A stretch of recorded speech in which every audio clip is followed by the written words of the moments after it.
sociología de Pierre Bourdieu y así determinar su importancia de cada concepto y lograr entender la realidad.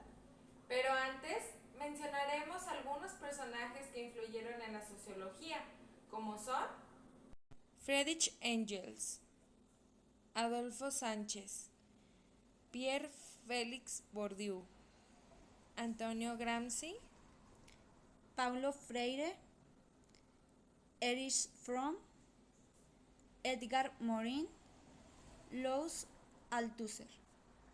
Y bueno, para conocer más a fondo de Pierre Bourdieu, los aspectos a considerar son el hábitus, el capital cultural y el campo social.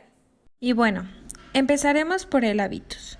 Para Bourdieu, se entiende como un sistema de disposiciones para actuar, sentir y pensar de una determinada manera, ya sea interiorizada e incorporada por el individuo en el transcurso de su historia. Lo podemos entender de la manera en que las personas actúan, sienten y piensan. Entonces, el hábitus se va a ir formando dependiendo del lugar en donde nos encontremos. Como en la casa, nos comportamos de cierta manera y en la escuela de otra. Es por eso que influyen las personas y el lugar en donde nos encontramos y se basan en tres aspectos, que sería lo social, lo cultural y lo económico. El hábitus va a expresar nuestra posición social, ya sea en la clase media, alta y baja. También es un conjunto de disposiciones interiorizadas que informa las percepciones, los sentimientos y las acciones de la persona. Se construye a partir de la interacción del individuo, la cultura de grupo y las instituciones sociales de la familia y la escuela. También se actúa según las disposiciones y refuerza el hábitus del individuo y el grupo, y así reproduce la evolución con el tiempo mediante la interacción del subconsciente del individuo con las estructuras sociales con las que entra en contacto. Por ejemplo, hábitos comunes entre los habitantes de una determinada región o entre un grupo de la misma edad o quienes tienen similar nivel de ingresos, entre otros casos, quienes integran esos grupos de referencia tienden a imitar comportamientos y adoptar valoraciones y gustos, interpretando la realidad de un modo similar al resto del grupo, pero que puede variar con respecto a otros grupos con diferentes hábitos. También se forman de modo inconsciente, a través de las vivencias en condiciones diferenciadas, a través de llamado proceso de socialización, y posibilita que estas prácticas se prolonguen temporalmente, por supuesto creándose con nuevos esquemas de acción y pensamientos, pero siempre compartidos. El capital cultural es la acumulación de cultura propia de una clase social. Es herencia o es adquirida mediante la socialización e interacción social. Cada clase social va a heredar cierto capital cultural. Entonces, el capital cultural es el conjunto de activos sociales que posee una persona, como el intelecto, la educación, el estilo de vestirse, el estilo de hablar, el conocimiento, etc. Estos activos originan la movilidad social en una sociedad estratificada. Para Bourdieu, el capital cultural son las diferencias del éxito escolar, del aprendizaje, y se debe a las distinciones del capital cultural que traen sus alumnos cuando llegan a la escuela.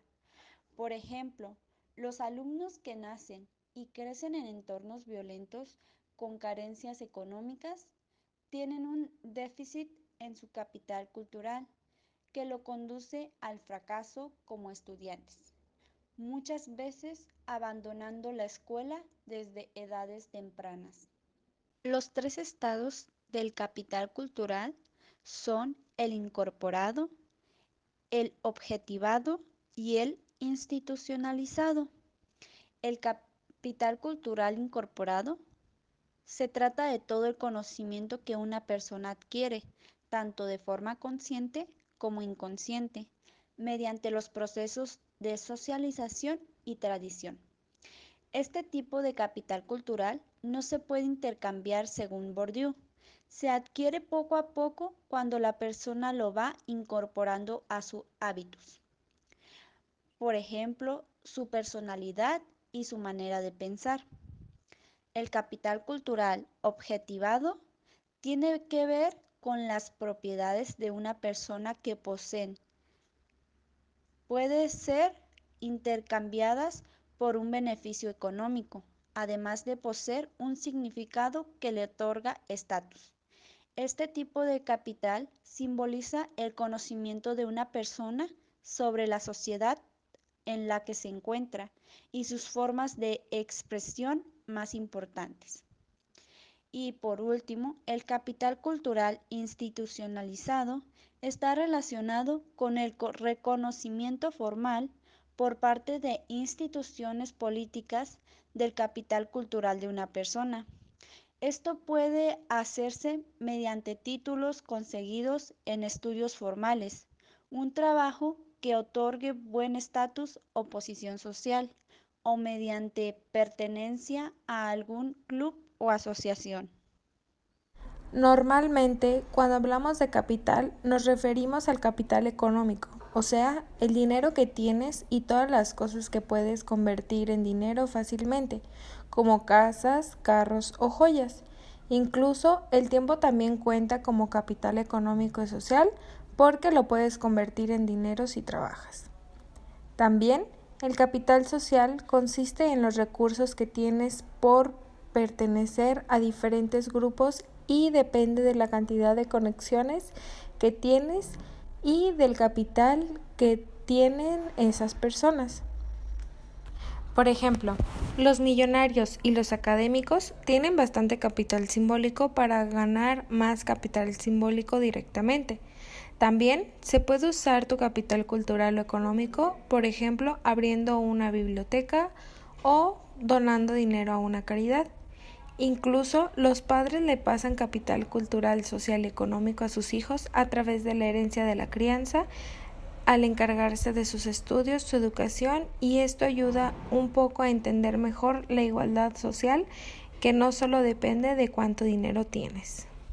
Alguien que desde pequeño tuvo apoyo en casa, tuvo suficiente tiempo para aprender lo que le interesaba, armar conexiones y que pudiera ir a la universidad sin preocuparse por trabajar hasta los 25. Ellos tienen más oportunidad de conseguir capital en el futuro que alguien que siempre tuvo estrés en casa y que tuvo que trabajar apenas saliendo de la escuela. No importa si ambos tienen la misma cantidad de dinero, porque el primero tiene mucho más capital social y económica que puede usar por el resto de su vida. Toda la idea de invertir en ti mismo es justamente convertir capital económico. En estos tipos de capital, el ejemplo más común de esto es si después de la escuela inviertes dinero y el tiempo para ir a la universidad, por unos años este tiempo que se gana conocimiento, recibes un diploma y haces amigos. Una vez acumulando capital social y cultural, te concentras en ganar capital económico. Para concluir, podemos entender que el hábitus es un conjunto de disposiciones interiorizadas que informan las percepciones, los sentimientos y las acciones de las personas, y ésta se construye a partir de la interacción del individuo, la cultura de grupo y las instituciones sociales de la familia y de la escuela, y se actúa según sus disposiciones, refuerza el hábitus del individuo y del grupo, y el hábitus se reproduce y se evoluciona con el tiempo mediante la interacción con los demás.